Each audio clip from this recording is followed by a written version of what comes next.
right, Raider Nation, how you doing? Captain Jack here. Hopefully we got everybody on. Hopefully you can hear me. If everything is going as planned, then you can hear me. I am here, hanging out in the room. I actually am flipping back and forth between what is a pretty much a mellow Thursday night game with the Patriots only winning 7-0 coming up to the end of the first quarter. Don't ask me how they scored. Don't care. Didn't see it. What I did see is the fact that once I go over to my previous, I was watching the Rays. Oh, good. Thanks, Don. I'm glad that you say that you can hear me, and that means that hopefully I'll be able to hear everybody as well. Currently on the game that matters to me, because I certainly don't think that anything really matters when it concerns the Patriots, and yeah, that's concerning Andrew number one. The Rays are losing and just got a 2 out in the sixth on a nice throw by Correa. The Rays are losing 4-1 in the top of the sixth. So I'm sure you guys will give me the information concerning what's going on the football game because I'll be going back and forth. As Mike Arline alluded to, if you're a Dodger fan, you're pissed again. And again, I'm a Phillies fan. That goes without saying. I'm a Phillies fan. And we didn't make the playoffs. Excuse me. But I was rooting for the Dodgers for selfish reasons. And the selfish reasons why I was rooting for the Dodgers was because had the Dodgers made a run at the World Series, then I would have been going out to see a World Series game in Dodger Stadium in Chavez Ravine, a place that I have never been to before. And I was looking forward to that. And would have been a great time, going to a World Series game. Now, the only way that I'm going to a World Series game is if, A, the Rays come back and win tonight, and right now it's not looking like it because, Garrett Cole, he's had 80 pitches, but he seems to be in command. And, again, 2 outs in the top of the sixth. The Rays, not looking good so far. But here's the other thing. Raider fan first, A's fan second, Dodger fan third. Raider Neil has it. There you go. Again, and G-Man Choi strikes out. So that's the end of the sixth. So it looks like the Rays are down to their final 9 outs. Now, eventually, Cole is going to be taken out of the game. Do the Rays have enough to make this game close? And I'm not going to pick at that scab, but I watched the game last night. They were up 3-1. And I immediately saw, Kershaw comes on, strikes out that last batter. And, what was it, the 7th inning? And then the 8th inning, 2 pitches, 2 home runs. I think it was, Rendon had 1, and I can't remember who had the other one. But 2 pitches, 2 home runs, tie score 3-3. And then, insult to injury, the Dodgers manager, I believe it's Martinez, right? He has Jensen in the bullpen. Sotomayor. Wait a second. The Supreme Court judge had a home run last night. That's the only Sotomayor I know. I'm kidding with you, Don. I don't remember who it was, but I like it was Sotomayor. The only Sotomayor I know is the Supreme Court. Excuse me, Soto. Okay, yeah, there you go. Yeah, big King Kong guy. I mean, and I mean that with respect. The guy flexes his muscles and, gets the home run. Yeah, Maeda should have been put in immediately.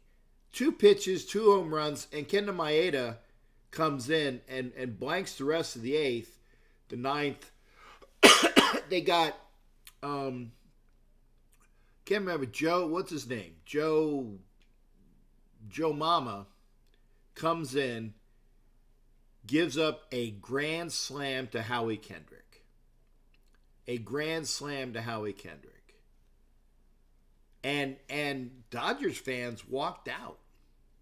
They walked out. So, tough being a Dodgers fan. I feel for you. Hey, you at least made it farther than my Phillies did. So, there you go. But another year of not winning the World Series. It was the last time the Dodgers won was what? Kirk Gibson in '89. If I got it, yeah, Joe Kelly. Thanks, Mike. Kirk Gibson in '89. If I'm right, tell me I'm right.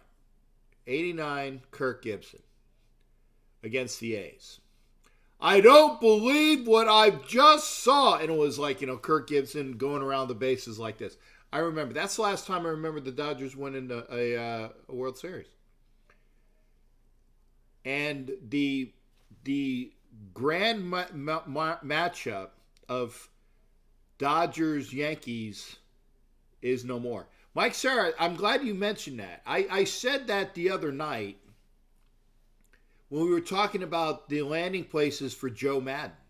And I said, should the Phillies job become available, you can pretty much bank on the fact that the Phillies are going to go hard after Joe Madden. He's from Hazleton. He's in the coal cracker region of Pennsylvania. That's a home team for him. Now, with the Phillies throwing their hats in there, the chances of them landing him went up immensely.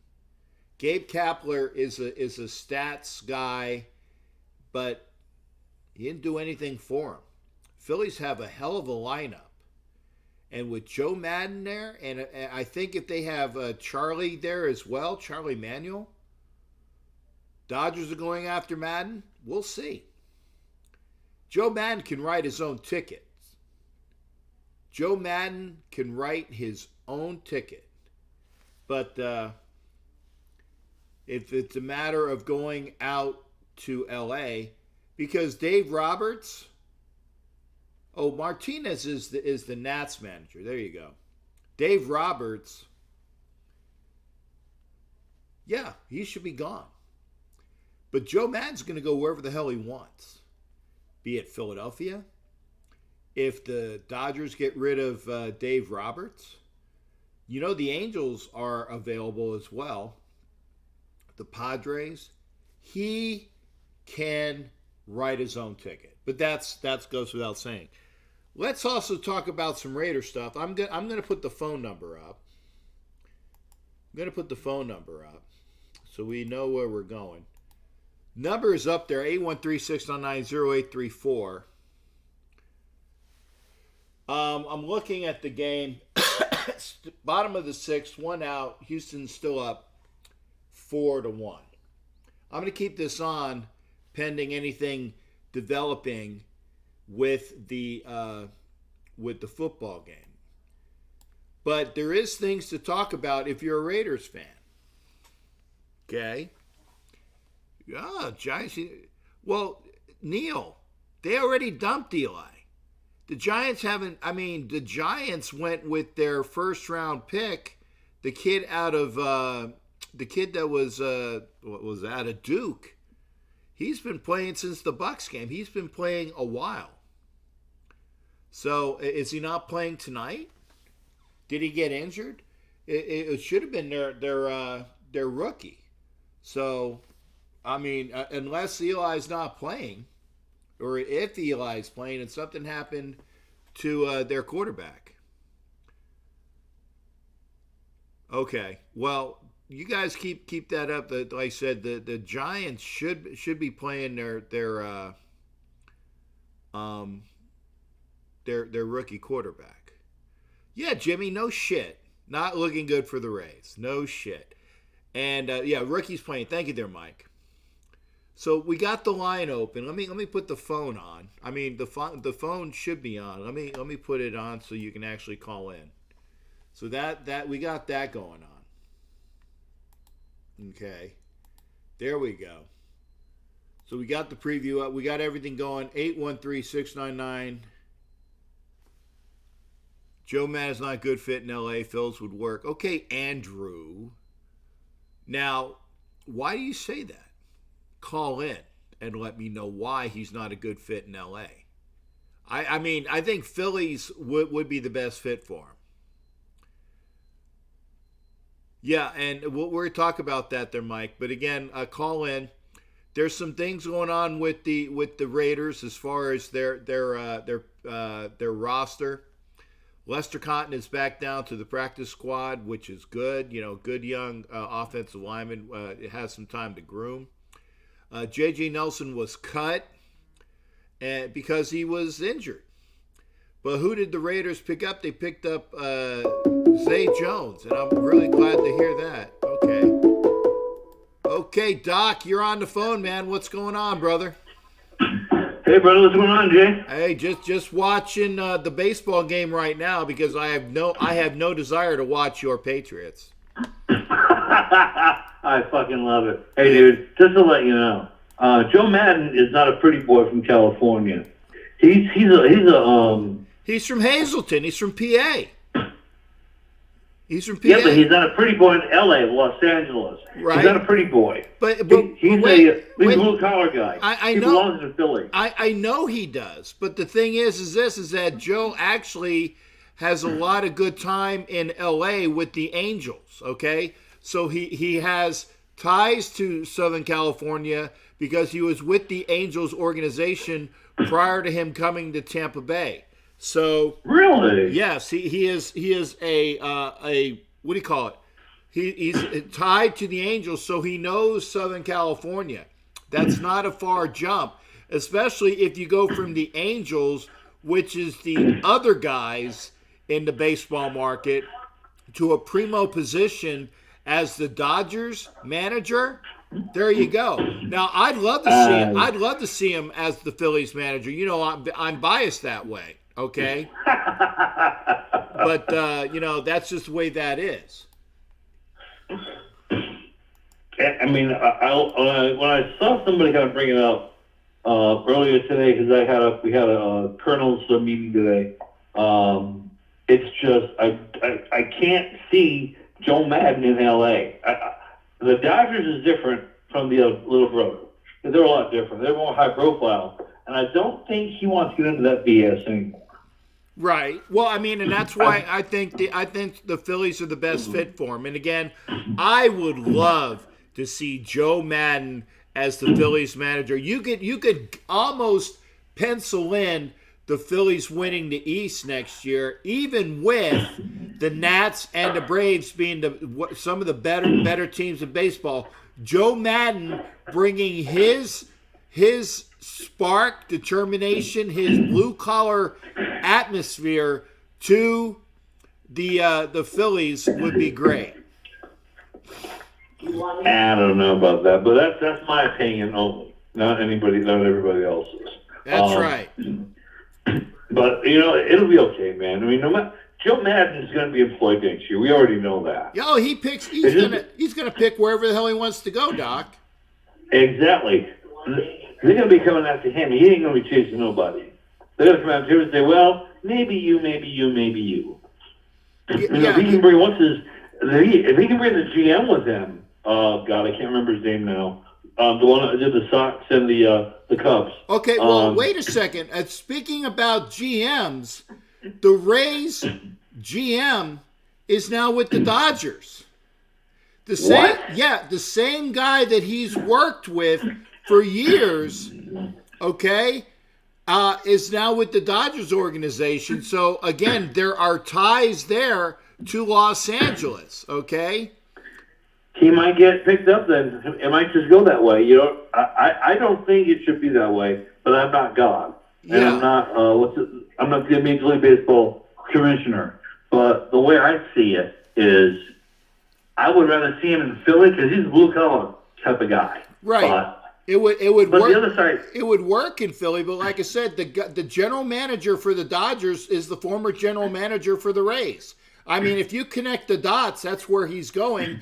If the Dodgers get rid of Roberts. Now, we'll see in the next couple days if they fire Dave Roberts. If they fire Dave Roberts, the two best places for Joe Madden to land are L.A. with the guy that he's used to dealing with as far as cap and all that other stuff, and with the Phillies because he's local. Now the Phillies will have a lot of money to spend, and the Dodgers have an extraordinary amount of money to spend. So I tell you what, it'll be interesting. The Dodgers got to can Roberts. If they can Roberts, then look for him to go out to L.A.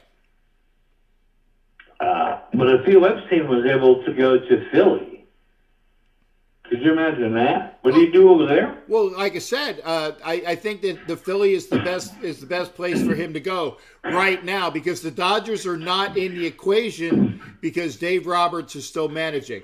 Of all of the places that he can go, the best place for him to go with a good contract, actually probably a very, very good to great contract, is with the Phillies. Yeah, if they can get Theo Epstein in Philly, which I doubt that he'll go there, but if they ever got him there and they took Joe Madden, oh my God, yeah, they'd do real good. Yeah, and like I said, I think that's the best place for him to go, Doc. But that's just me. And I'm not going to argue with you with that one. And the Patriots just stole one, so they're at the 20-yard line, getting ready to put it up. So. Okay, well, again, I'm not watching the football game because, again, I hate the Patriots. You know that, Doc. I hate the Patriots. I know you do. And I hate them. That's me, so. Well, wait a second. Jack Tatum did nothing wrong. Yes, he did. No, he did not. No, he did. Doc, don't make me hang up on you. Jack Tatum, I don't care. That was a clean hit. That was a clean hit, Doc. Don't even let me go there. At least know what you're talking about. Jack Tatum made a clean hit. Darryl Stingley was injured, and that's just the way it is. Oh, okay. I'm just saying. I'll be nice. I'm just saying. I mean, at least get your facts straight, okay? At least Do me get a your favor. facts straight. Yes, sir. Oh, Doc, you're Stand a little, please. okay, Doc. Unfortunately, I will. You're being bounced, so I got to let you go. I'm gonna get back. All right.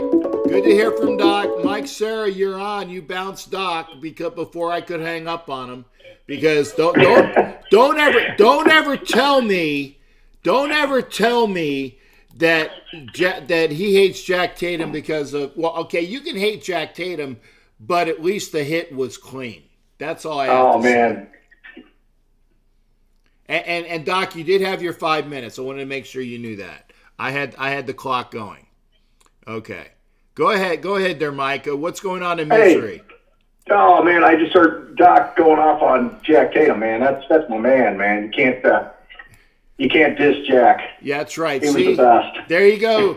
Like I said, Doc, you could come into the show, you could talk all you want, but make sure you have your shit straight. That's all I'm going to say. Now, in Doc's defense, Doc is a real Patriots fan. He's been a Patriots fan ever since I've known him over 40 years, so he's So not. back when they were horrible, he was a fan. Exactly. He's been a fan when they were horrible, and he stayed with them ever since. So I will give. Well, I respect him for that. I do. I will give Doc his due there. He's been a Pats fan his entire life, and he didn't just he actually could go back to Grogan and Plunkett and those people there. So I'll give him his props there. So what's going on, Mike? What you got for me? Well, I'm a little upset, still upset about this perfect suspension. I understand the situation, and they really want to make an example of him. I got a little argument today on Facebook with Ed Winchell about it, but Ed's a good guy, so we just basically agreed to disagree. Okay. But I just I don't know. I just look at it this way. I understand the hit. It looked probably worse than what it really was, and the NFL was just looking for this, man. They were just waiting for Burfict to do something. They were, and I think a 12-game suspension is just way too much. But he's the scapegoat, man. They're going to use him as an example, and that's how it's going to be. Well, the unfortunate thing is that because of what they did. Remember, I believe that he was on a 1-year contract. I might be mistaken, but even if he was signed for 2 years, okay, let's say he was signed for 2 years. Although I think he was on a 1-year prove-it deal. The fact is that he was shit-canned after 4 games because of one hit. Nobody in their right mind is going to sign Vontaze Burfict because they know the next time he has a, quote, questionable hit, he's gone. He's gone. Right. He's gone. Right. So nobody's going to want to sign him. Yeah. Yeah, I think it's a shame, but hey, this is how it's going to be, and this is how the NFL is going to do it. You have people like Derek Brooks, who, he was the one who put the hit on Gannon. There you go. Talk about friggin' hypocrisy. Talk about hypocrisy. And I like Derek Brooks. I do. He's local here to the Tampa Bay area. He's a good guy. Great linebacker. Great player. Great linebacker. Great Hall of Famer. But he's the one, helmet to helmet and more, put Rich Gannon out for life. Basically, he put him out for life. And then he's talking that they're going to let this deal be with Vontaze Burfict is a bunch of crap. By the way, the Rays are gone in what is probably, the top of the 7th? Yeah, so we're going to the middle of the 7th for like the stretch, and the Rays are down to their final 6 outs. But go ahead, Mike. I defer. Yeah, well, since you talked about baseball, props out to the Cardinals. 10 runs in the first inning yesterday and squeaked out a 13-1 victory, so that was pretty nice. Yeah, well, I mean, I'm happy to the NLCS, so that's going to be exciting. I'm happy about that. I can't stand the Braves, and the damn Nats had to win, so the other team that I can't stand in the East for obvious reasons. So, hey, I got to give a shout out to your man Aitman.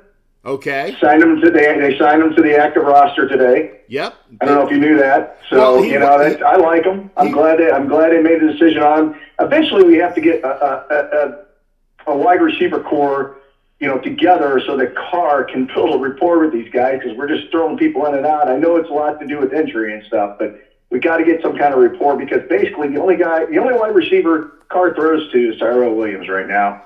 And we need to open that up, and we need to get some rapport built. Maybe this Zay Jones will be the man. I'm not sure, but Carr needs to get some rapport built so he can get the ball down the field and open up the game a little bit. I'm all on the Zay Jones bandwagon, man. When he was up for the draft, everything that I saw out of him, East Carolina.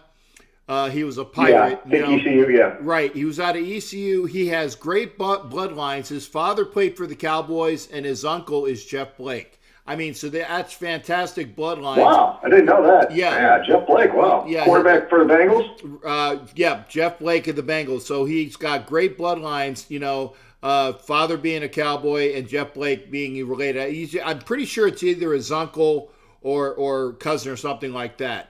So, well, I think he'll stretch the field for us. I hope he does. Yeah, and he's fast, he's quick, and he runs great well, okay, let me defer on the great. He runs good routes, and he can improve in order to be a very good player. He kind of got lost in the shuffle after having two, kind of like, I don't want to say mediocre, but a really good rookie year. Then he kind of went down his second year. And then this year he was just an afterthought. So yeah. I'm saying that it's a great pickup for the Raiders. J.J. Nelson. He had 7 touchdowns last year. That's respectable. Right. J.J. Nelson would have been a good project for Carr, but what's the best ability in the world is availability, and J.J. Nelson. Yeah, he just was getting hurt. J.J. Nelson. That makes me concerned. I don't know what you know about Tyrell Williams. I don't know what's going on with them, but they're getting these other receivers. I'm worried about him. That foot might be a serious deal because a lot of times these foots will. The foot injury does cause like a year-long injury type of thing. Right. Remember, that's what knocked out Ford. The last yeah, there's a name for it. I can't think of it. It's some kind of scientific name for it. Plantar fasciitis. Plantar fasciitis. Yeah. Yeah. When you have a plantar fasciitis injury, that is destructive to a wide receiver. So when you have that, wow. I mean, like I said, when Ford had it, he was the last burner that we had. He was Tyreek Hill before Tyreek Hill, except that he actually didn't beat women and things like that, beat kids and stuff like that. Thank God. Yeah, great guy. And when he wasn't available anymore, he went to the Jets, got cut, and he was out of football shortly thereafter. But that's the way it is. Yeah, Mike Arline says stone hands and brittle. Well, I said this in the preseason. I said I don't see J.J. Nelson making this team. Well, he made the team, but he was short-lived. So I was almost correct on that. Okay. He couldn't stay healthy. Yeah. And Gruden does not deal with people who can't stay healthy unless they're stars. But right. That's why I'm worried about Tyrell Williams. I hope Aitman. I know you like Aitman. I do too. I think he'll step up and hopefully he'll be the possession receiver we need. So, the guy that catches those tough passes. You mean Jones, hopefully, right? Because these young guys need more experience. You mean Jones, right? Well, no, I was talking about Aitman because he just got signed. No. Signed back to the Raiders. Okay, well, you said Hill. I was talking about Zay Jones. Yeah. Zay Jones. Yeah, I meant Aitman. Aitman is the one I was talking about that I thought would be the guy that'd be more possession type of receiver. Right, and Derek, a guy that takes those tough catches over the middle. And Derek already has a real good rapport with him. By the way, you're definitely up on time. I'm going to have to give you the immediate. Yeah, I know. I know. I'm just letting you know. I mean, I see the time, and I want to make somebody needs to knock me out. Somebody needs to knock out this damn caller. Because he's in misery anyway. He's in misery. I'm in misery, man. All right, Captain, I'll let you go. I hope everybody gets healthy for this bye week, and we're back, in full strength against Aaron Rodgers and the Pack. So it's going to be a tough game in a couple of weeks, but I'm looking forward to it. But I'll let you go. Go Raiders. Go Cardinals. All right. Talk to you soon. Yeah, hey, it's definitely rooting for the Cardinals in the National League. I'll give you that, man. Definitely go Cardinals. Thank you. All right, brother. You take care. Have a good one. All right, that's Mike Sarah. I had the time on thing. I don't have to put the knock him out thing anymore because he's gone. But again, the original Doc, not Doc Burdett, the other guy that's in Virginia, but the first Doc, the Pats fan that was calling it. I had you on time, and when I said knock him out, it wasn't because you were talking your Pats crap. I kid. But again, you the caller dictate what we're going to talk about. And wow, only 8 people watching? That sucks. I'm sorry, that sucks. 8 people watching. Well, it might be a short show tonight, but if you got something to say, you know what the line is. Be sure to call in. There we go, 813-699-0834. We've heard from Mike Sarah. We've heard from Doc Cabral, the Pats fan. I'm sure we can hear from, I'm sure Ed Winchell's going to call. I know Frankie Rizzo might. I haven't heard from Frank in a while. Jimmy Farrell is actually watching the game, and I see a single from somebody, bottom of the 7th. So 1 out, 1 on for Houston. Not looking good. Was that Reddick? I think it's Reddick. I just looking by the face, but I might be wrong.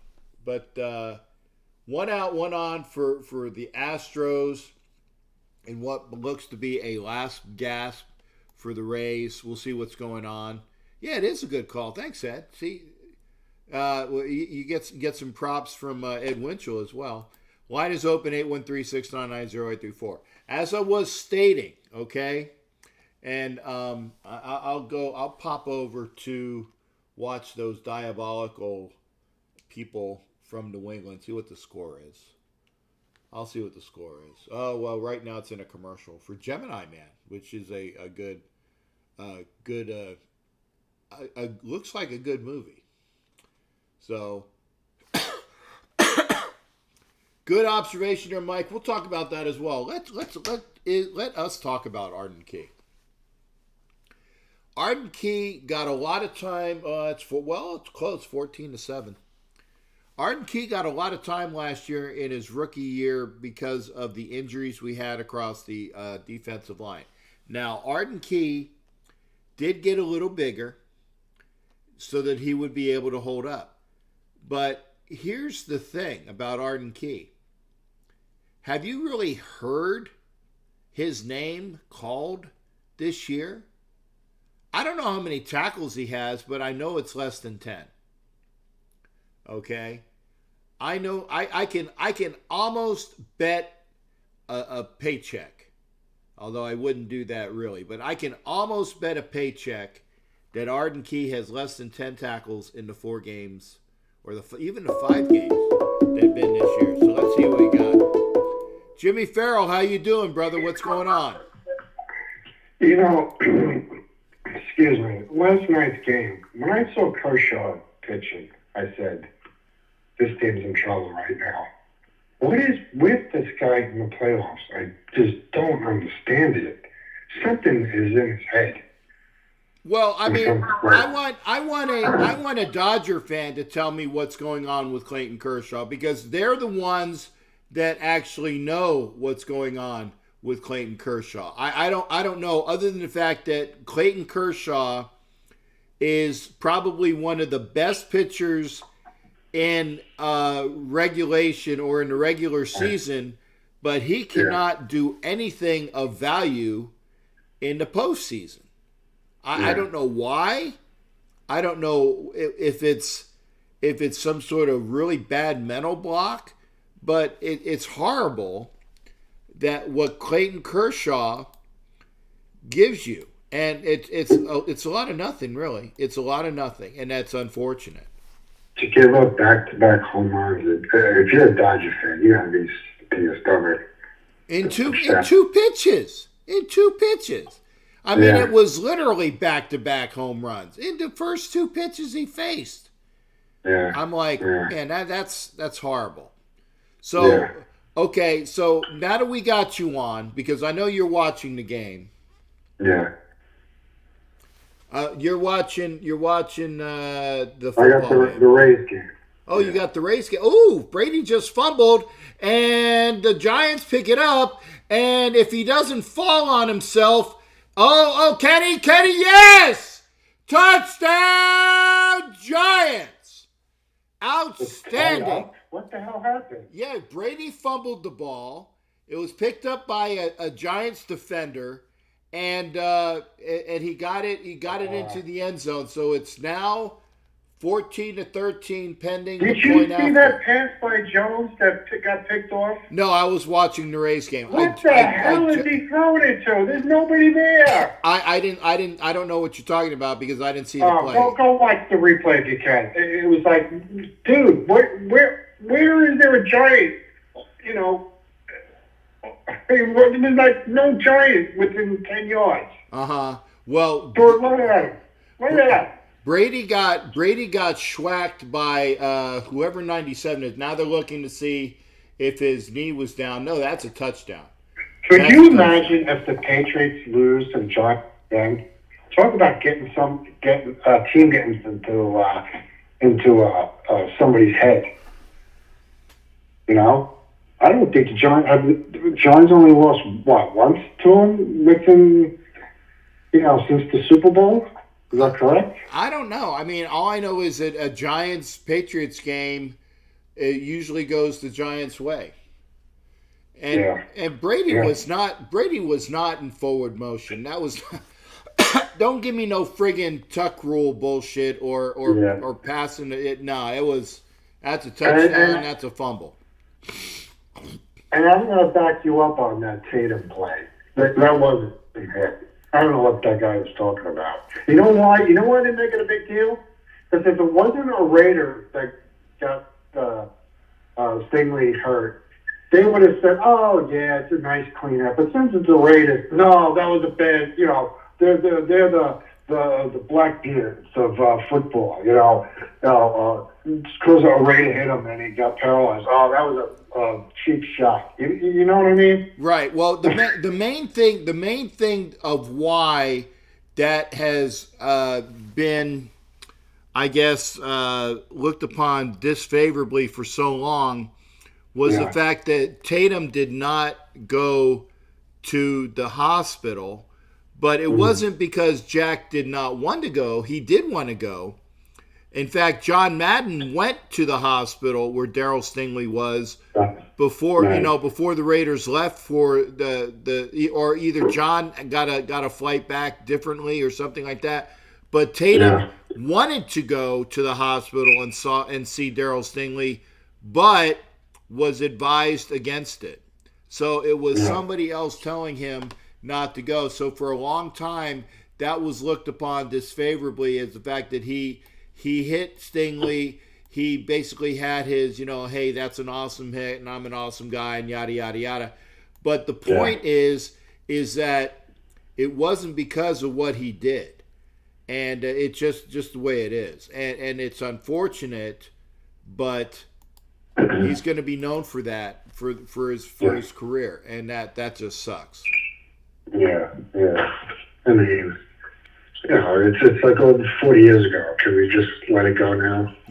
Yeah. So what do you think of your Rays tonight?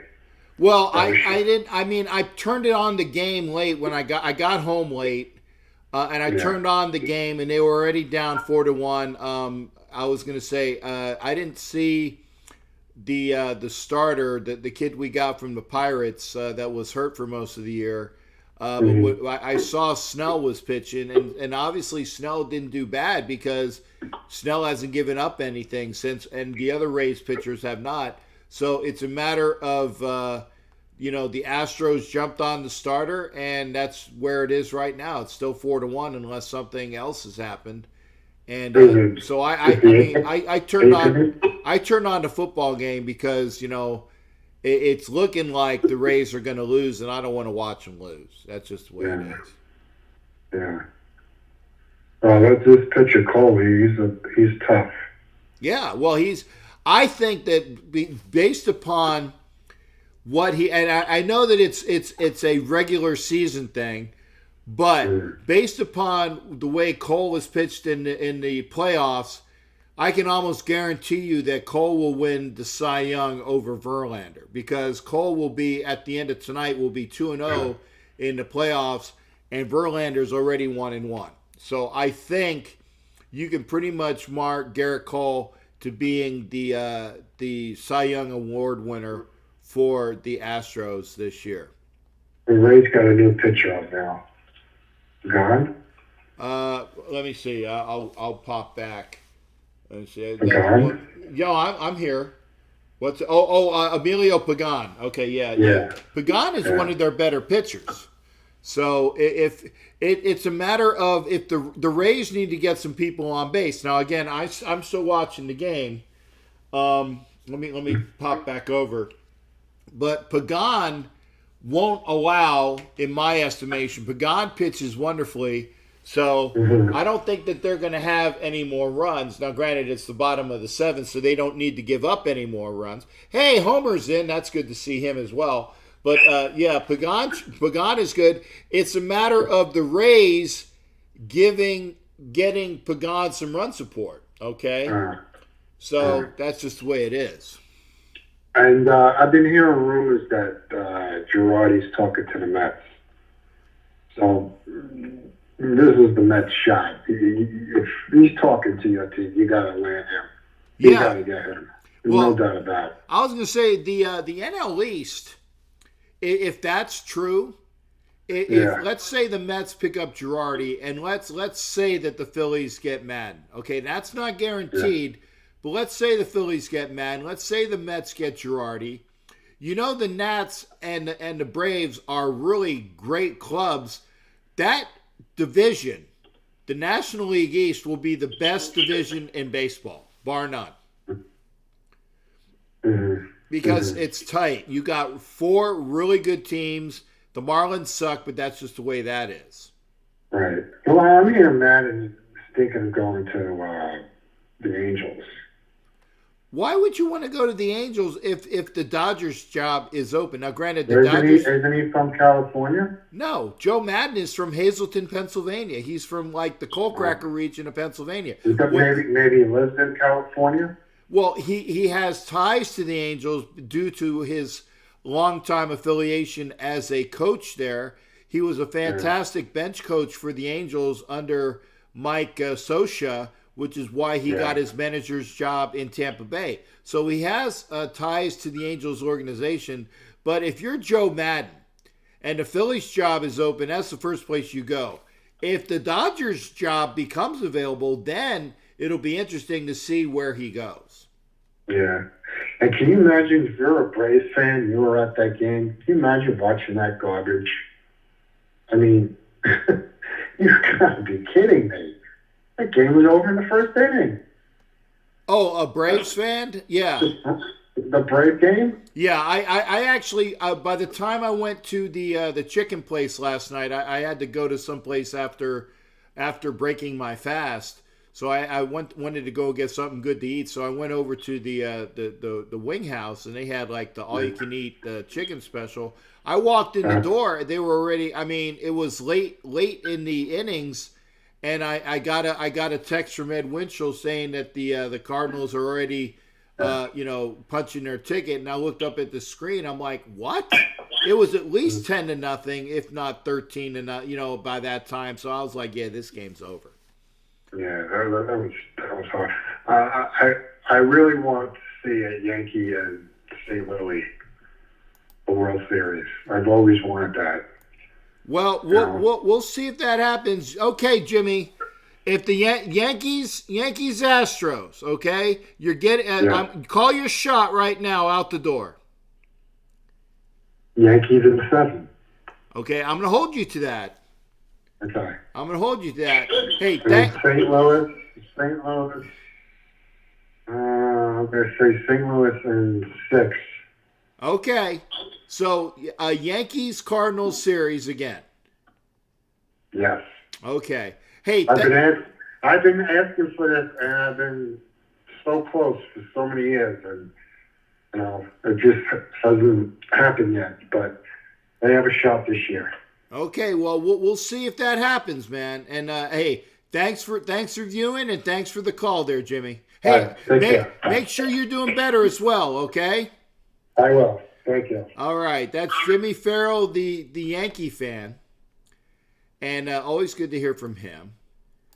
You can't knock out the caller anymore. Let me change this. Okay, we got that, and let me knock out. So there we go. Transition there. I will say, if you guys saw my Facebook post today, and there was a comment by one of our longtime former viewers that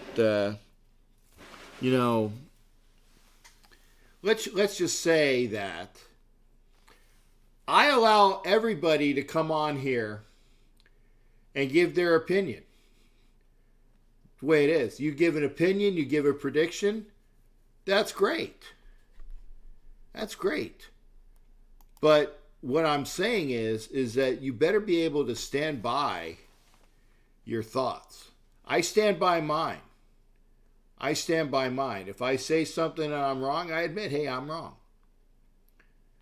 So don't come in and say, well, that's why I don't call in anymore. To me, that's a cop-out. That's a cop-out. So the line is open, 813-699-0834. Let's put that up there. There you go, 813-699-0834. I did get a hold of my interior designer yesterday, and I gave her the money for the interior decorating of this room. I can't wait. And I tell you, God help her if it doesn't get done correctly. But I'll just say that. Speaking of which, I saw the contractor that took me for that large sum of money is finally being investigated by the Florida Attorney General. They had another news story on him tonight. So I hope he gets whacked. Not killed whacked, but whacked with prison time. I would definitely want to see if and when he goes to to a court that's open. I want to see that. Top of the eighth, the Rays are already down and out, so they have 5 more outs to go. Garrett Cole is still on the mound. We go 3-2 by the. Okay, there you go. Raider homer, pulling something out of his tuchus. 3-2 by the bye week. He is correct. 3-2 at the bye, with the Raiders off, and some good transition going on. Like I said, this is a week to get healthy.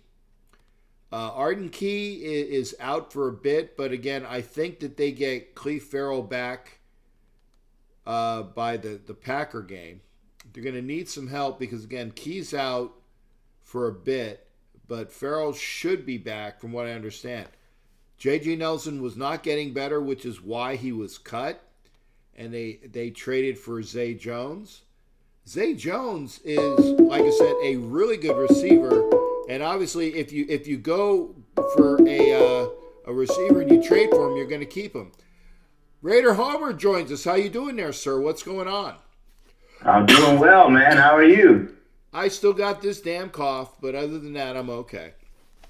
Oh, man, 3-2. Man, I told everybody, run at Mac. We all knew it. We knew how Mac was shut down when he played for us. And John Gruden had all that footage. Come on, guys. Man, that's why you do not build around a defender. You build around a quarterback. Even though Josh Jacobs came in and sealed the deal, that's exactly what you want. You want a running back to take the pressure off the quarterback. He didn't make mistakes. He didn't cost the team. He led the team, and he didn't hurt the team. Man, that was a great win. You know, Green Bay's coming up. It's going to be a tough one, but we got 2 weeks to prepare. The real test, though, no matter what happens against Green Bay, is against Houston. If we lose against Green Bay and we can come back and beat Houston, then we're solid. That's when you know we're a solid team, because Green Bay is Green Bay. And, you know, they're ahead of us. If we can get both of those wins, that'd be great. But let's just look, don't look past Green Bay, but know that it's going to be a tough one to win against Green Bay in Green Bay. And so if we can get Houston, after that, if we lose, then we're a real team. Yeah, the one thing that I can say, a couple different things, is first off, Green Bay is one of the premier teams in the NFC, okay? They're a premier team in the NFC, so they have a Hall of Fame quarterback. And what's different about Green Bay this year is the fact that their defense has been outstanding this year under Mike Pettin, the former coach of the Browns. Their defense has been wonderful. So you put Pettin's defense with Aaron Rodgers building up that offense, which I don't want to say it's been anemic, but it hasn't been the regulars Packers offense of late. Their defense has played rather well. So it's going to be a good matchup of their defense against our offense, which right now, the best half of the team of the Green Bay Packers right now is their defense, and that's strange to say. But that's what they said about the Bears too, though. You know what I mean? So maybe it's not just one. Maybe the Bears are just one player, right, Mac? And if you shut them out, that's a completely different defense. Maybe the Packers are a complete defense, and they could play a little different. But at the same time, we're running that 3 tight ends, power run, And wait, we got 2 weeks. We can get Gabe Jackson. Imagine Gabe Jackson pulling left and Richie Incognito pulling right. What's Josh Jacobs going to be even better in that situation? So, yes, they might have a really good defense, but we got a running back that can find small cracks in that offensive line and get through that. And we got maulers that will wear down defensive line. That's important. And so that's what we need is eventually that's what's gonna help the play action and bring and open up that offense where we can go over the top. But you gotta be able to run first. Everybody knows that. It's cliche. You know, and yes, people are saying it's a passing league, but at the same time, you can still run this league, and John Gruden is proving it, and it is like 1998. You know, what was it? What was 1998 though? What I think it was 99 when he had 2 1,000-yard rushers, Wheatley and Kaufman. You know, I think John Gruden is bringing that smash mouth football back. And you do not build around a defender. You always build around a quarterback. Remember, he won a Super Bowl with Brad Johnson and an elite defense. If he can build that defense up, and Carr's a better quarterback than Brad Johnson. I've always said Carr is in between Brad Johnson and Rich Gannon. And Carr can become better than Rich Gannon given the time. Homer, it was Wheatley and Charlie Garner, but there you go. It was Wheatley with the grand. It was Charlie Garner with the grand. We had Zach Crockett. We had John Ritchie. We had every back that we That's needed. Why you're the captain. Well, I just want to make sure we had it correct. But yeah, that's the way we really need it to be. Is the fact is that we can run, and the Green Bay Packers defense, they're not high defensively against the run. I think they're like 26th in the NFL. So we could run on Green Bay. We need to run on Green Bay, and we need to be honest with like the short to intermediate passing game, which will open it up, and then you go over the top. That's going to make the Raider Nation mad. Do a short pass. The short pass works in the West Coast offense, which is what John Gruden does. That's his offense, and that's what.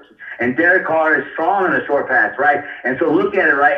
They brought up the stats, right? Where Derek Carr going deep is one of the highest rated passers in a while, right? And everybody's like, well, he doesn't go deep all the time. But when he goes deep, it's accurate. So if you can get that run game going with those 3 tight ends and those pulling guards, man, we need Tyrell Williams though to come back healthy. So that's a big thing. That's a big key. Well, I want Williams to come back, but he is going to get that extra week off. And if not, I like the addition to Davis. I like Aitman there. I think that and the Astros just hit another home run, so this game is over. Texas, baby. Okay, but you got to do something, man. You got to win. Okay, just getting there doesn't mean anything. Anyway, having said that, run. Pass Absolutely. when you need to. Pass to the tight ends, and I love that play that Gruden kept in his back pocket for it was like 3rd and 1, and they had Moreau kind of like drag across the middle, scrape, and then he got that first down when they needed. It was like about a 25-yard gain, and everybody was at the end of the game. Everybody was looking for Waller, everybody was looking for Jacobs, and Moreau comes out, gets that pass, and cuts up the left sideline. Fantastic. I love our tight ends. The biggest, one of our biggest weaknesses with Jack Del Rio and Lee and all those tight ends is when they brought in Lee, you knew we were going to run. But these tight ends that we have now, they can run and they can run block and they can catch and run after the catch. That's huge. It's huge when you can do that, man. Because especially being able to go out of that tight formation, if you get 8 in the box with the Darren Waller going wide, and it stretches, you get one-on-one with him. It opens up a whole lot. Yeah, Waller can catch, Moreau can catch, and Carrier is mostly a catching tight end. So, yeah, I love our tight ends. I love them. And people were pissed that we got rid of Cooks, and I said, you know what? Cook ain't all that in a biscuit, and he was a bad locker room presence, and I'm glad he's gone because I love what we have with our tight ends. And like I said, if Williams needs another week off in order to him to get settled right and make sure that he's good to go against Houston, because as you said it, a win against Houston is more important than whatever we do in Green Bay. Green Bay would be a nice if we get a win, but it's not needed. A win against Houston is what is needed for the rest of the season. You gotta end that road trip with a win. You know, in Green Bay, yes, you want to steal that win, but that's exactly what it would be. It would be a steal. We would have to steal that win. You know, we're just not there yet, just not there yet. The defense is susceptible to allowing, a barrage of points, in any given quarter. So we're just not there yet. So if we can compete with the Houston and at the end of the road trip, and we would be 4-3 at that point. Boom, getting ready to go to play 2 games in Oakland back to back. 10-6 is still possible. 10-6 is still possible. It is, and I'm gonna let you go on this one. I'm not gonna ask for a prediction yet against Green Bay because it's still early yet. And home run. Altuve just hit a home run too. So yeah, this game is really out. I'm not gonna say give me a prediction, but I will say this: make sure that you are tuned into Raider Homer, because when he's down in Houston, I will be hanging out with Raider Homer and doing parts of his podcast there. So if you like the two of us together, make sure you're tuned in for that. So always, and as I stated, always good hearing from you, brother, and thanks for the call in. Hey, no problem. Thanks for having me. All right. Thanks again, brother. All right, bro. That's Raider Homer in Texas. He's got his, shall we say, he's very happy right now. I will be clean for the audience, okay?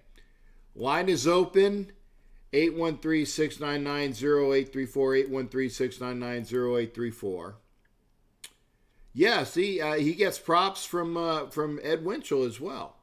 So make sure you do. The one thing that Homer doesn't have is he doesn't have KARATBARS. So, but we'll talk about that as well. Make sure that you go get some KARATBARS. Now we have the other Doc. The other Doc is on.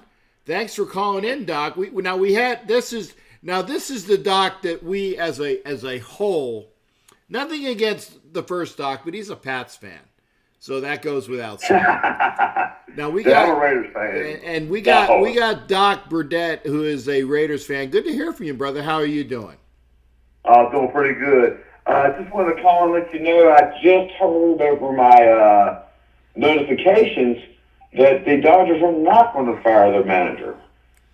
Okay, well there you go. So he's staying in L.A. I think that's a mistake, actually. I really do. I think that they've gone, in my estimate, this is my opinion, and again, I am not a Dodger fan, okay?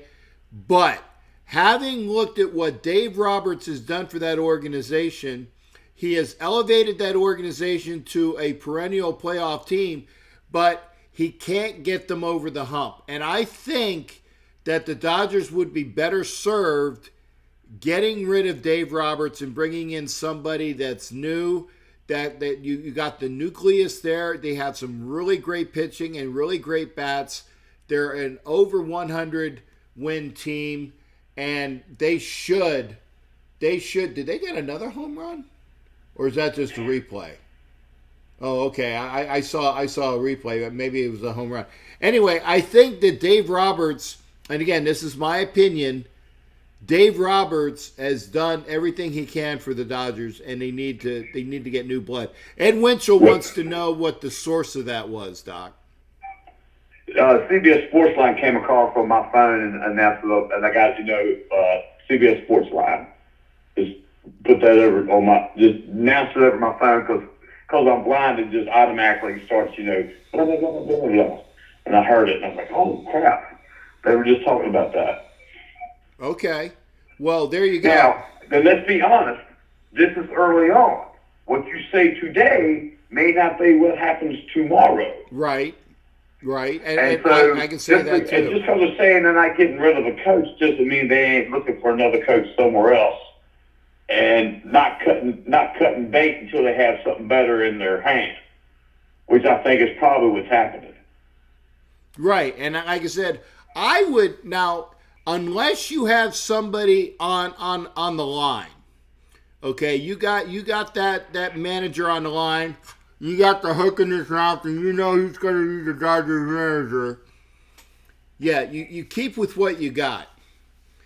Now, I think that until they can get somebody better, you go with the status quo. But I mean, I'd be looking. I would be out shopping, very, very surreptitiously, because you don't want to piss Roberts off.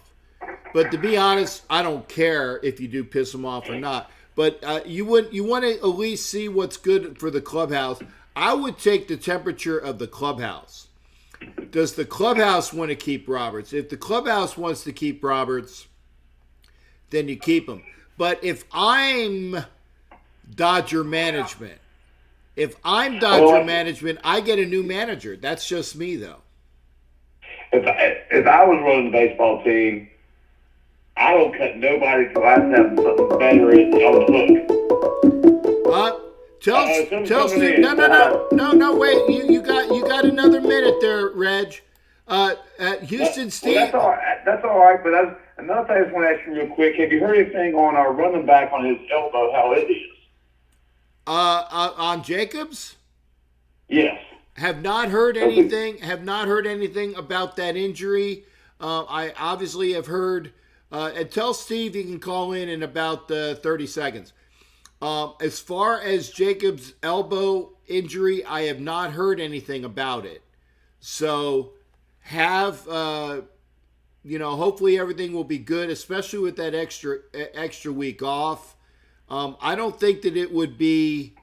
I don't think it would be anything to worry about, because obviously Jacobs came back in even after he went to the locker room in London to get looked at. So we'll see what happens there. All right. Well, you take it easy there, Captain. All right. Well, I know that people are chomping at the bit to come in and say they maybe know something more about the Dodgers thing than what I've heard. Well, I'm just going off what I heard on the phone. So hopefully maybe that stirred up some conversation. But I'm a Reds fan anyway, and I'm just happy we won 70-some games. That's sad when that's a winning season for you. Wow. But, I'm sticking with them through thick and thin, and I ain't changed. Well, you're a true fan, Doc, and that's the way we all should be. We shouldn't be these friggin' fair-weathered, crappy fans like a lot of teams I know. Well, go Raiders, and talk to you later, Captain. All right. Thanks again there, Doc. Always good hearing from you. That's Doc Burdett in Virginia, and that means the line is now open. If you got Houston Steve's number, tell him to call back.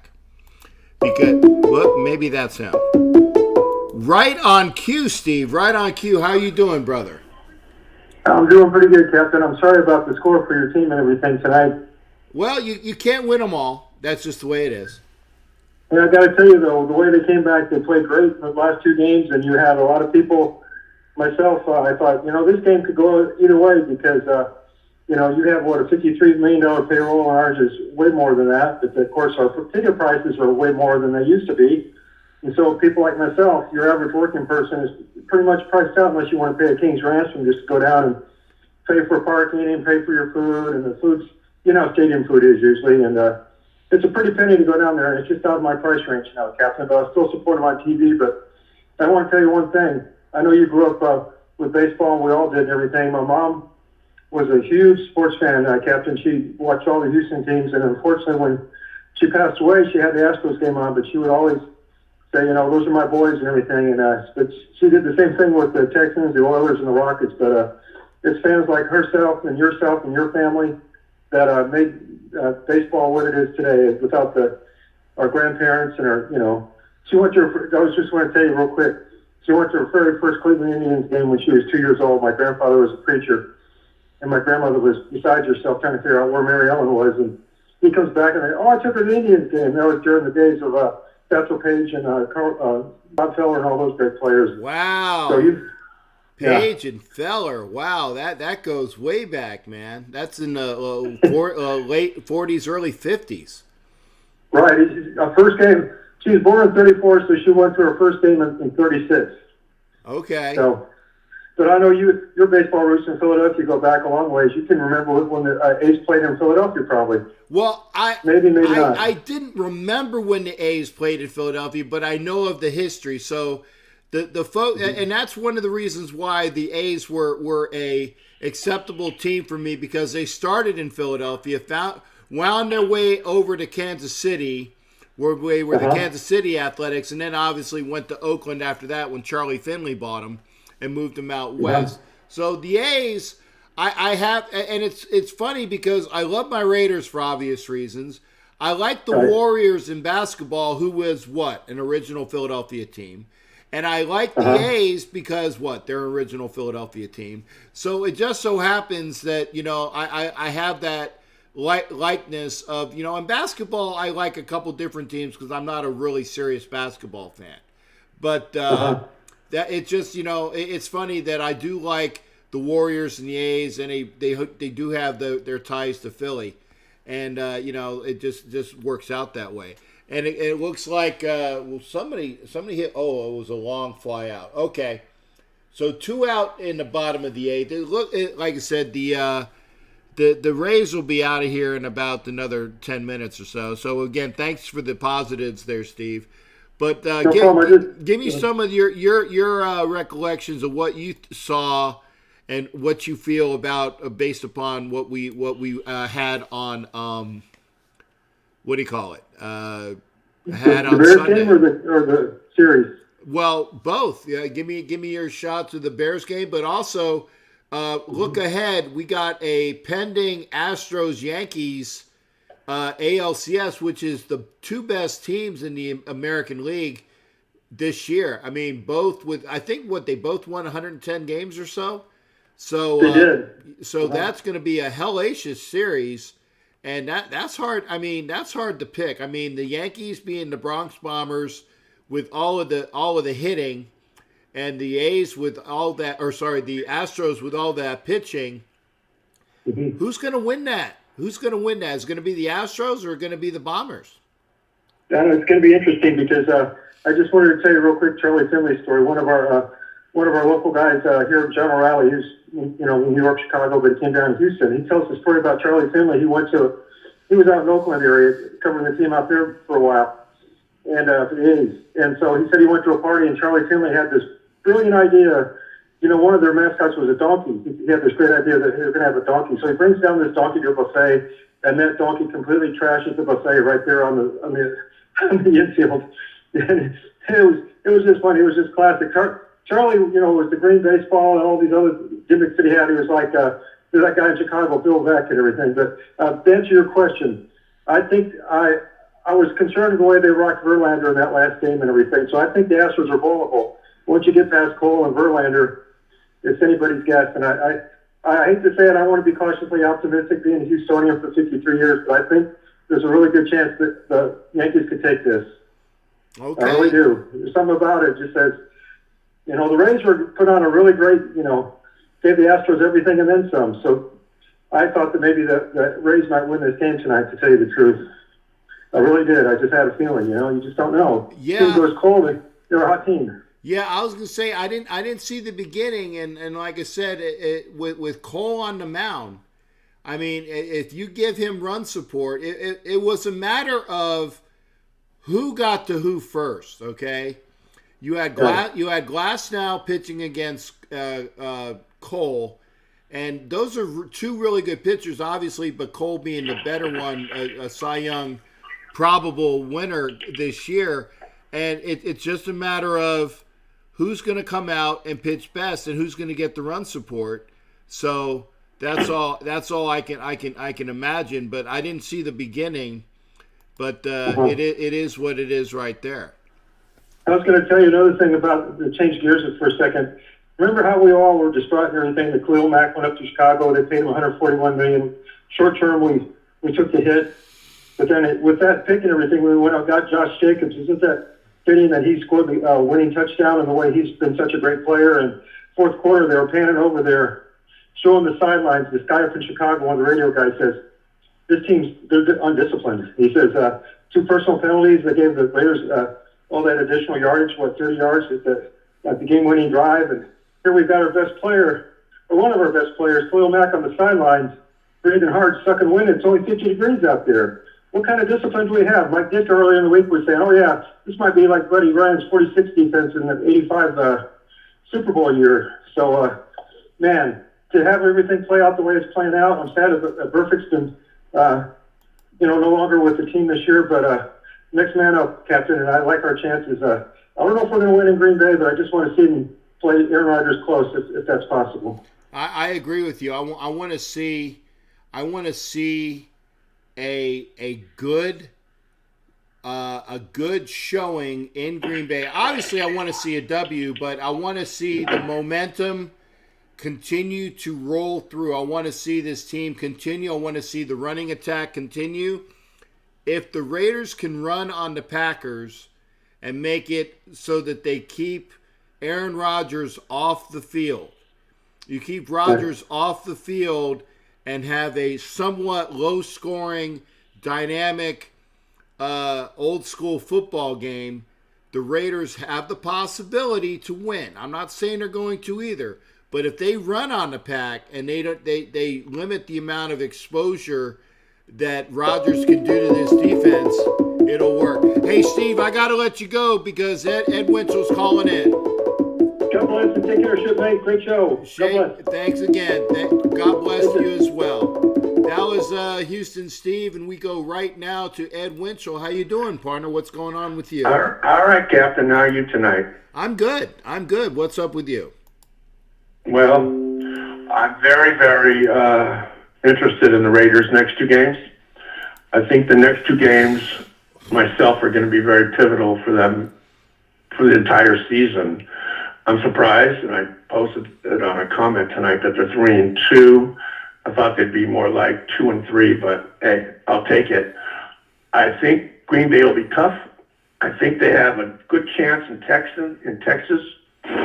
But I think, going away with one of those wins is going to be important. And if we lose both, I think the season's going to be longer than we like. But I like the chances in Texas more than I do in Green Bay.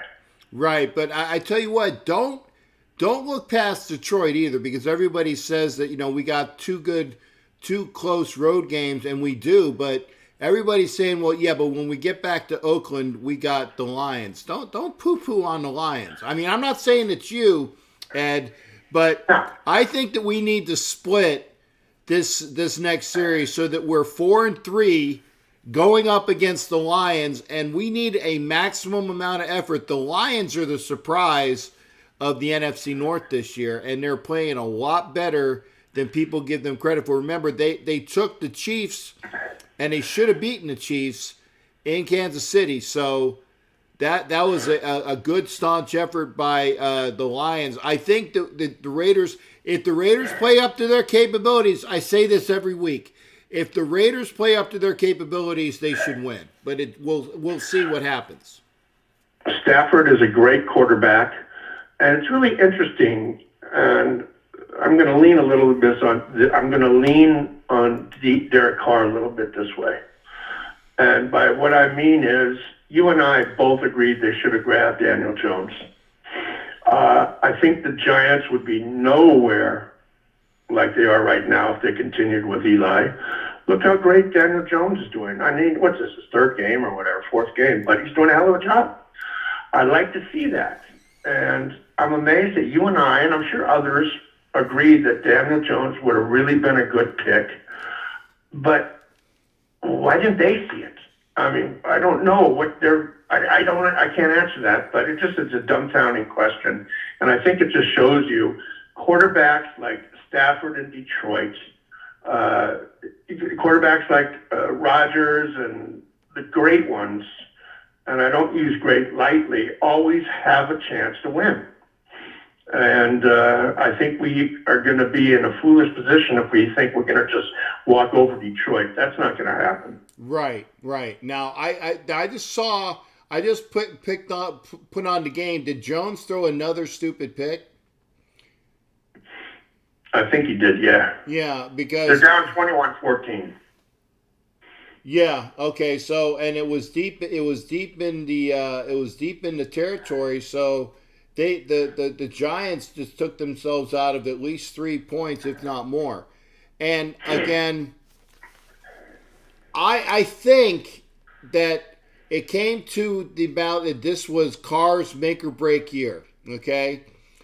This was Carr's make or break year. The second year under the Gruden offense. And a coach was giving him enough rope to hang himself. He says either he's going to be the quarterback of the future or, next year we're going to go get our quarterback. I think we were like a year away from picking our quarterback. And don't be surprised if next year the Raiders grab a quarterback, a young kid to groom, because they'll have more draft capital, but I just think that maybe it was the class next year with Tua and Herbert and Fromm being operative, the top 3 quarterbacks that are available. And I hate saying it, I like Fromm out of that group. I mean, I see him more often.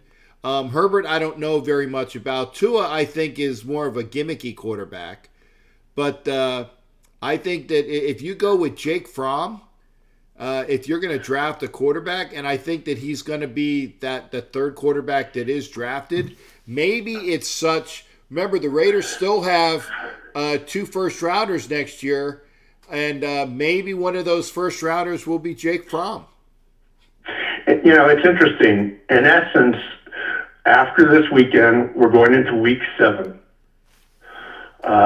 We're halfway, in essence, through the season. I mean, 8 games is halfway. Mm-hmm. I'd like to ask your readers, taking an assessment on Derek Carr at this point in the season, do you want him back next year? Okay. Would you say, let's bring him in next year? Yeah, right. From everything I'm seeing this year, yeah. There's no Carr is not okay. that. That's not. Yeah, I'm just asking people what they've seen this year.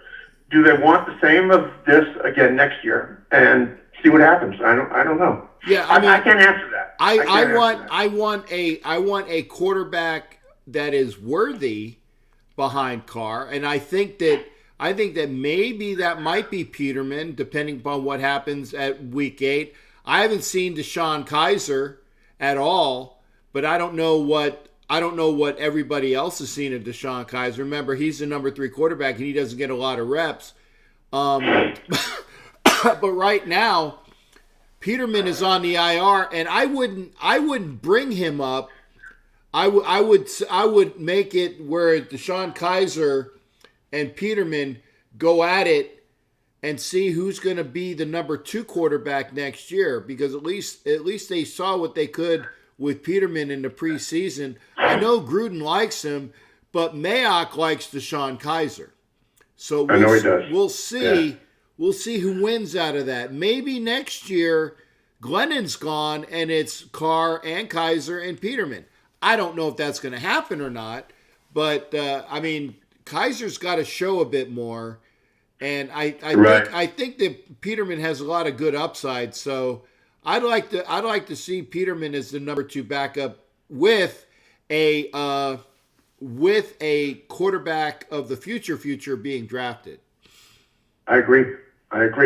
Before my time is up, I'd just like to say one thing. Okay. To all of your listeners, and especially to Tommy Beard.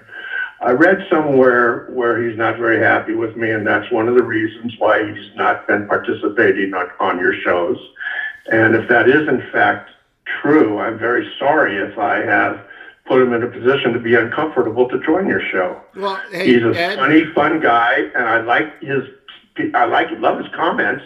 Yeah. And I want him to think that, hey, if there's any bad blood or whatever, I'm sorry. Let's move forward. Come on back to the show. I'd like to hear you again.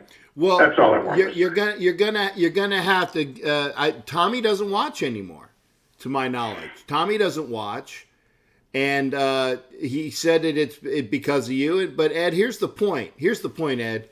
Whether it's because of you or not, and I said this in my comments today. I said, whoever, and that's why I said, make a point, make a prediction.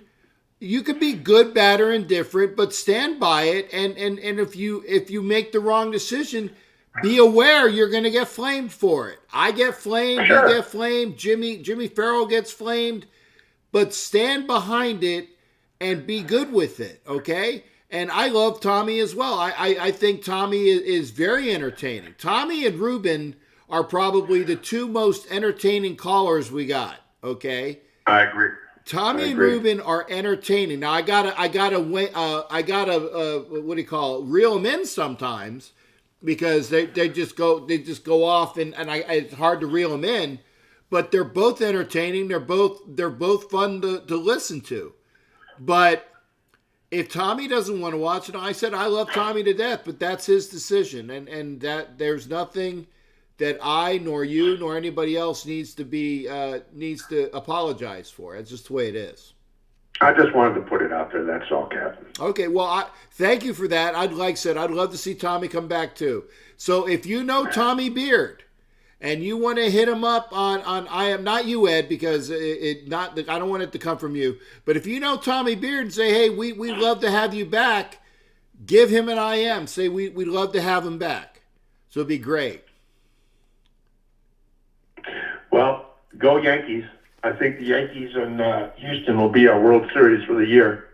Yeah, I think whoever wins they're going to that, give us a good show. I think that's going to be, it's kind of like, remember the whoever wins the, in football, it's always like the conference championship game of one conference where the other. Which are usually the better games when you look at the Super Bowl. That's right. That's right. So we'll see. And I think that whoever wins the Yankees-Astros series, and Jimmy Farrell is lighting it up right now. Laugh it up now, Astros, because Saturday you're playing a real team. Okay, yada, yada. I mean, I turned on the football game, Jimmy. But, and Jared is calling up. You take care, Ed. We'll see you later on. Okay, buddy. Be well. All right. And we got our man, Jared. What's going on, Jared? What's up with you? Not much, Captain Jack. How you doing tonight? I'm good, man. I'm good. Always good to hang out with y'all. Yes, likewise. How I got to say, first off, the Rays had a hell of a run this year in the postseason. Nothing to take away from them. They had a good run, however, and it was a good season, however. So I tip my cap to Tampa Bay on a good effort tonight, however. Yeah. I just came back from the hockey game between Pittsburgh and Anaheim tonight. Oh, well, what happened there? I missed it. Sid Crosby once again showed why he is one of the toughest SOBs in hockey, and he led the Penguins to a big win tonight, 2-1. However, Matt Murray stood on his head, and the Penguins. It was kind of a clunky homestand, however, this week. However, they lose to Winnipeg on Tuesday. They come back and play pretty good hockey tonight, however, but now they go on the road for the next 2 games, and then they have 3 more home games coming up next week. They got Colorado, Dallas, and Vegas, and in fact, Colorado's going to be 70 tonight. They're going to have all people dressed up as characters from the movie Slapshot next Wednesday night at the PPG Arena. Are you going to that? No, I don't have tickets to that game. I had tickets to tonight's game, but if I do, however, through a friend of mine, I'll let you know probably in a message, probably by Monday or Tuesday. I'm going to talk to my buddy over the weekend and see if he can get me an extra ticket. He said to me when I messaged him tonight, I said, you got tickets to Colorado next week? Because I thought they were playing Colorado tonight. He says, I think I do next week. Why? He said, and I wrote back on the way home tonight, and I messaged him. I said, it's 70th night next week, however. Do you know the Slapshot boys are in town? He said, no. I said, yeah, I saw it at the game tonight. He said, oh, crap, I better dig up my Chiefs jersey. I said, yeah, you might want to do that. Yeah, see, I would love to go, and being that I'm a Navy chief, I got to get a Chiefs jersey. You know, I know they sell them. But I got to figure out which chief would I be? Would I be Paul Newman chief, or would I be one of the what is it? The triplets? Yeah. I think you pull off the Redstone Loft character. I think you would do that. I think that's perfect for you. The Redstone Loft character would be good. I know one year I went down to my watering hole down the street one year. I think it was about, I want to say a couple years ago, maybe. Yeah, it was about 3 years ago. It was 3 years ago. And I was dressed up as it was crazy. I looked like a purple pagan warrior with my sickle and everything like that. In comes three of my friends, and they were all dressed up as the Hanson Brothers. And my friend who was the bartender didn't know what was going on. And then all of a sudden, the one person knew who they were, and she says to my three friends, like, "Who are you guys supposed to be?" And I said, "Nicky, they're the Hanson Brothers." "The Hanson Brothers?" I said, "Slapshot, the movie?" "Oh, okay." And she bought them a round of beers. She bought them beers, and then she bought me a drink as well. So the four of us were laughing, and then she got a snapshot of us before the end of the night with all four of us, and she has it on her cell phone now, so it's pretty cool. Yeah, I being as old and grizzled as I am, I would probably be. Now that's Paul Newman's character. You told me that would be right. Yeah, that's Redstone Left. Yeah, Paul Newman's character. Yes. Yeah, and he gets booty too, which is cool. So I like that as well. So yeah, I'll have to go look for like on eBay and get a double X, but in blue. I like the blue. Yeah, I do too. Those are the nice ones. Yeah, that's the one my one friend had the blue on. And the funny thing is how while we were talking about the whole movie, how it's so funny how the one person how was next to us, how did one of the lines in the movie, like, they brought their effing toys with them, and we started laughing like, oh my god, this is going to be a good night already. And it was a good night all in all. But staying out of hockey, we got a big game Sunday in Los Angeles. Mason practiced a little this week. I think we're going with Duck on Sunday. I think right now James Washington is going to be sidelined at least a month, maybe more. This is very serious. They're saying the Steelers' run game is very thin. They're going to have to get after Rivers on Sunday night. This is a must-win game. They have to turn around before the bye. If not, then what's the point? The season's all for naught. Then after this, they don't win on Sunday night. I think they win, and I'll tell you why. It's going to be a Steelers home game. It's going to be a Steelers home game. It's not going to be a Chargers game. It's going to be a Steelers home game in the bandbox out in Los Angeles. So I wouldn't be surprised. I wouldn't be surprised to see the Steelers get that victory.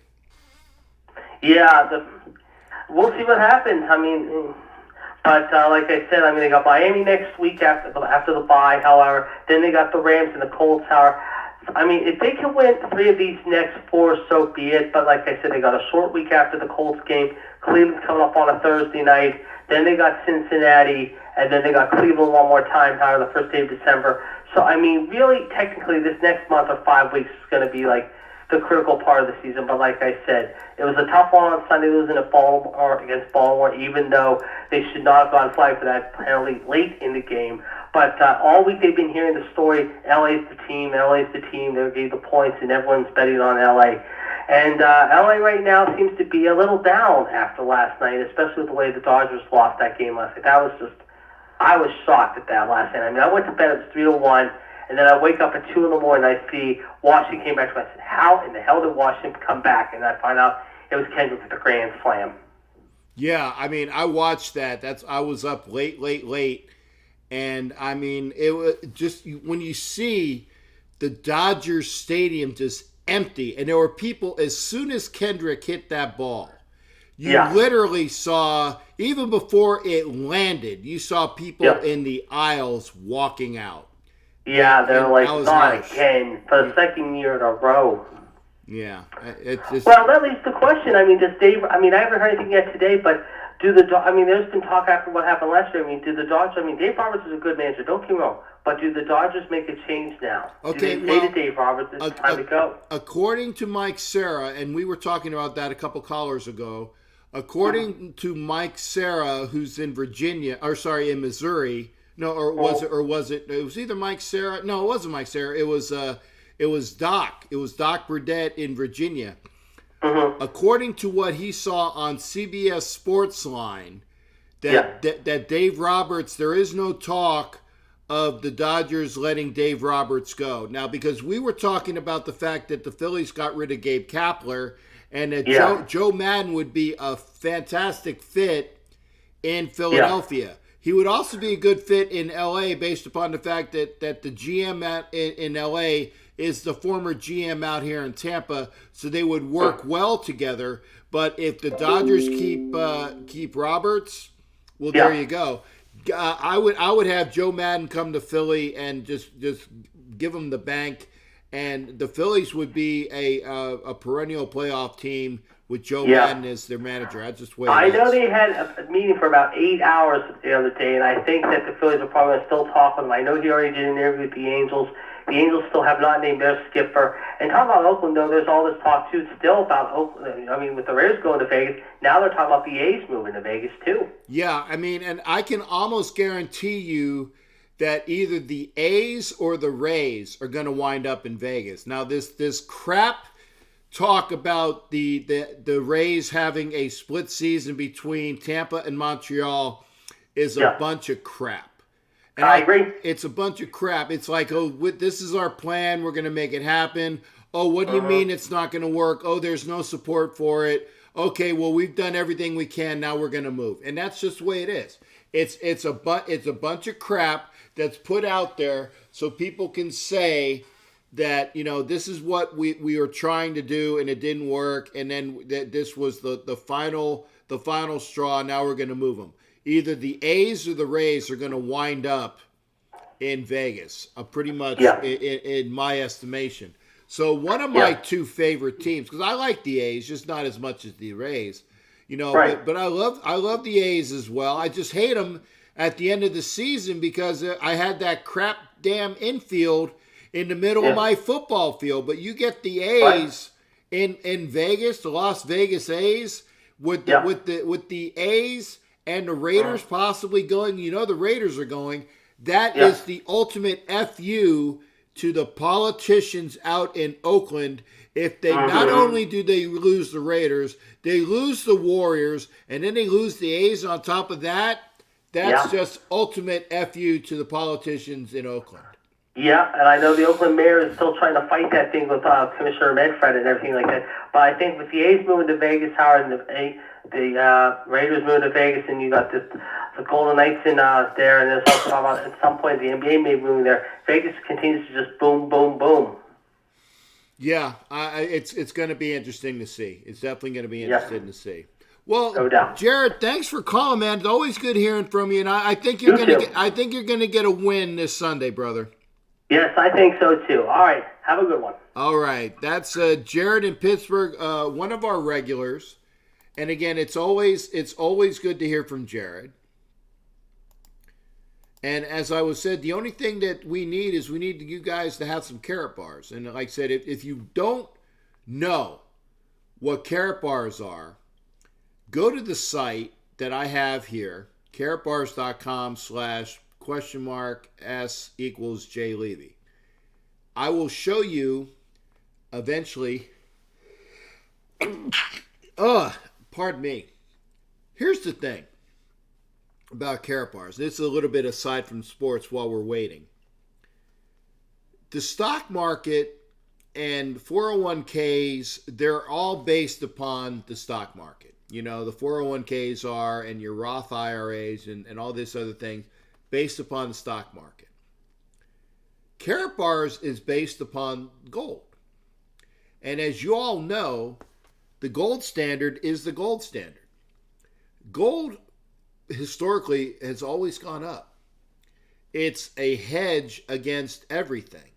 So if the bottom drops out, having your gold as your item that's going to help you out will be good to go. I Googled them and got recipes for carrot cake, for KARATBARS. Oh, come on, man. Don't Google. Go to my website and sign up. How about that win captain looked real good? Yeah, Kendall definitely did. But getting back to KARATBARS, like I said, I had it's gold in proper form. They also have I don't know the exact name for it, but it's their version.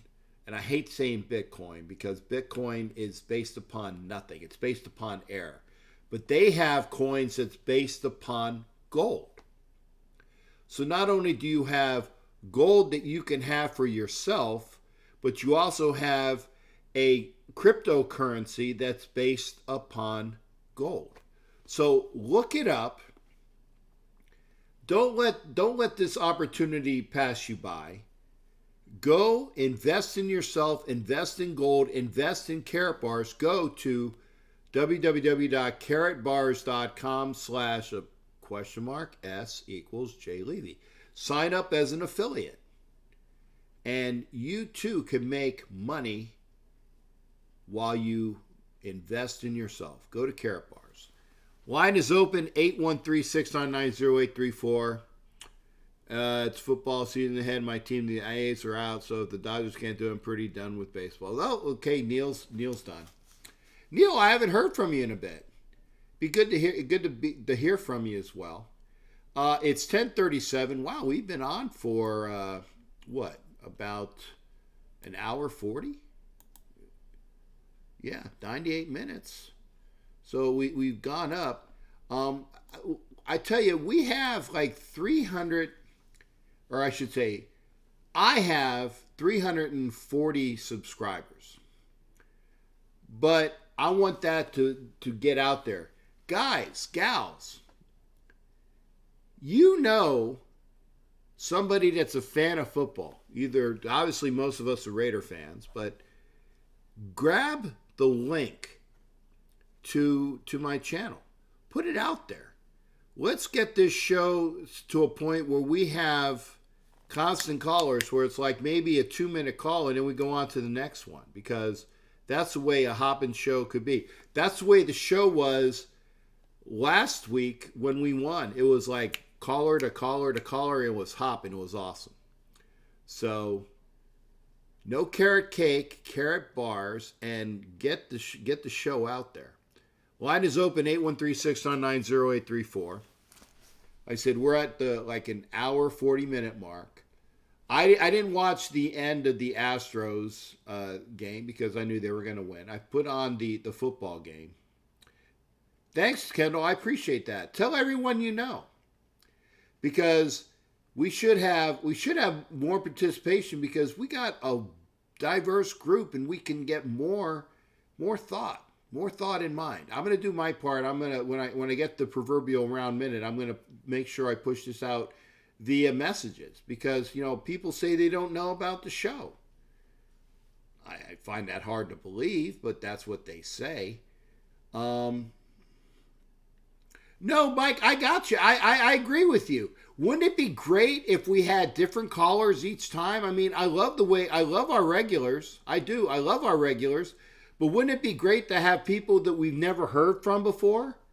That's why I said, get your friends on here. Get your friends on here. Say, hey, there's a great show, and you can call in and do your interpretation, do your prognostication, and you'll be heard. And yeah, I want to hear from some more people. I really do. And again, no offense meant there, Mike. I'm sure that we'd all like to hear from other people. Neil's called once or twice before. Be good to hear from him. We've pretty much, if I go by who's been here tonight, now Kendall I haven't heard from, but Neil I haven't heard from. But if you look at all of the people that have commented, most of the people that have commented have called in. Now Chris Donnet, I'd love to hear from Chris, but I can't remember. I think I might have heard from him once. But Chris, we definitely need you to call in. We've heard from Homer. We've heard from Ed. We've heard from Jimmy Farrell. We haven't heard from Mike Arline yet. I don't know if he's still on. But basically, if you're commenting, for the most part, we've heard from you, which is great. But I'd love to hear the people that haven't commented. Don Webb, Mike Arline, Raider Neil Backman, a couple other people. But, we still got some time.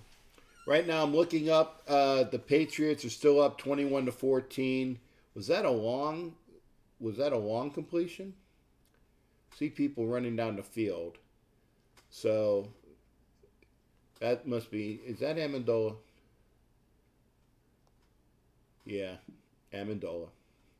Gets the catch. No, that's not Amendola. Looks like him, though. Alzewski? I guess that's the new Amendola. Anyway, line is open, 813-699-0834. Look up KARATBARS, too, by the way, too. Lions are better than they should have beaten the Chiefs, but we'll have Gabe back. Yep. I hope so. I always said this, and it's true. Every Raider fan knows at least 2 Raider fans. That's the way it is. Every Raider fan knows at least 2 Raider fans.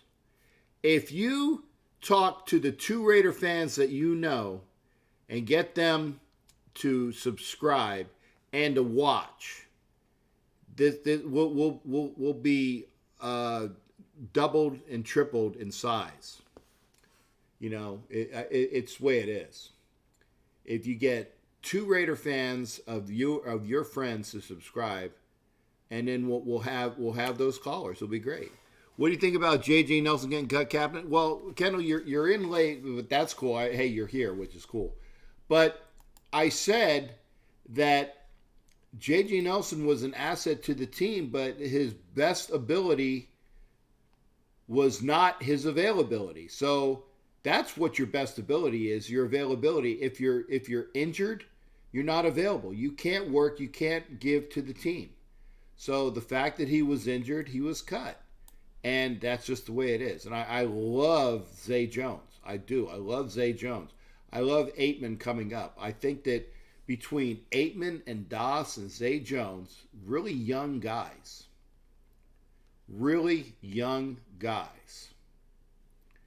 That the receiving core is only going to get better. Terrell Williams is kind of like the old man here. Excuse me. And I worried about that injury. That plantar fasciitis injury is horrible. Oh, I love it when Brady gets sacked. You know, I'd love to see it more often. And that's Alec Ogletree. Good to see that. Good spin move, too.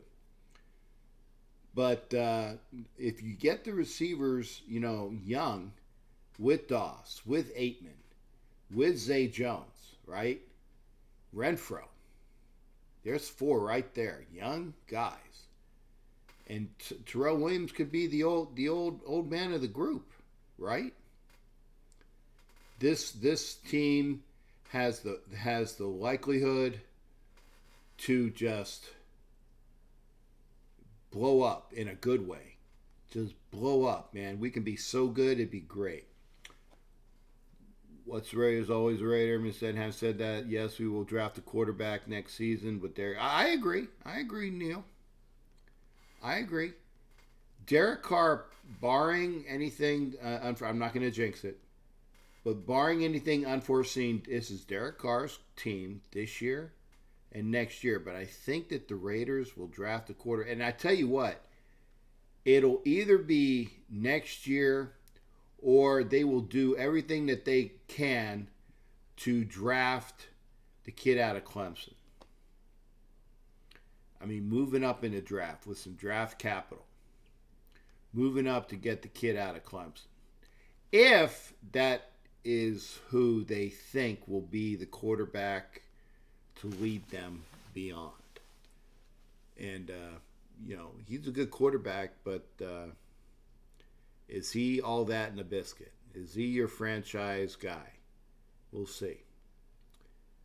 We're up at 10:45 Eastern. So, the kid from Clemson will be great, Kendall. I think. You know, what's his name? Lawson?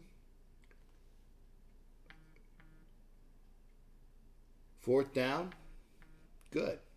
Brady's on his ass, too. And good pass rush. It's the same thing, man. If you knock Brady on his ass,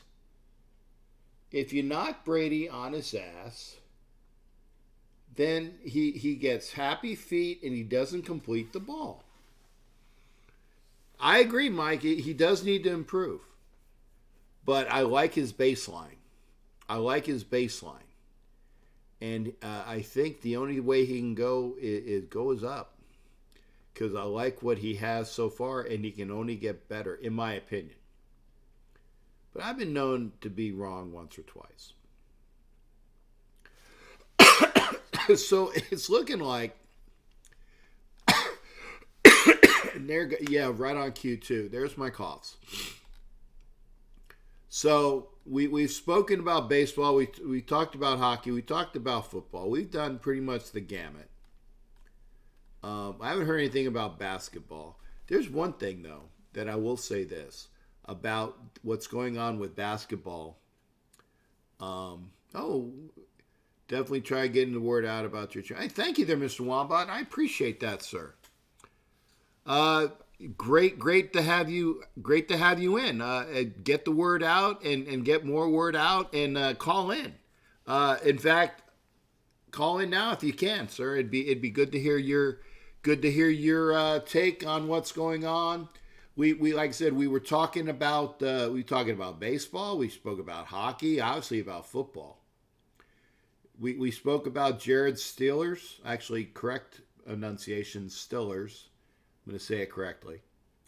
So we've had a diverse show. We've spoken about the injuries to the Raiders and what we might do in the future and lots of baseball tonight because of the Rays and the Astros and the Yankees. So we've had some baseball. Definitely a lot of Dodger talk, and definitely a lot of talk about where Joe Madden will go, and do the Dodgers need to get rid of their manager? So diverse talk, kind of like the because this is a bye week, we definitely have lots to talk about.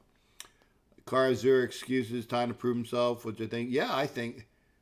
I like Carr when he does throw the deep ball is pretty accurate when he doesn't have happy feet.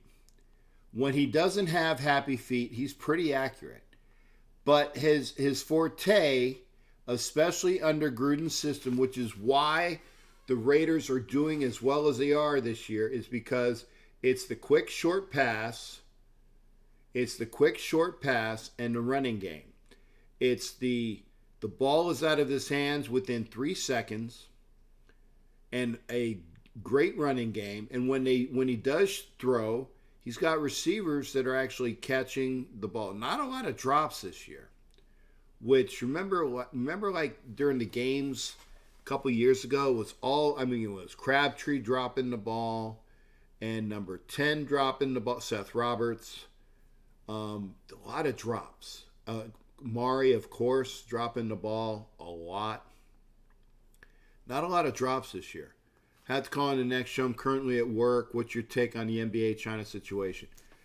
Good answer. Good question. I've seen a lot of the airplay, and this is going to get into a political issue real quick.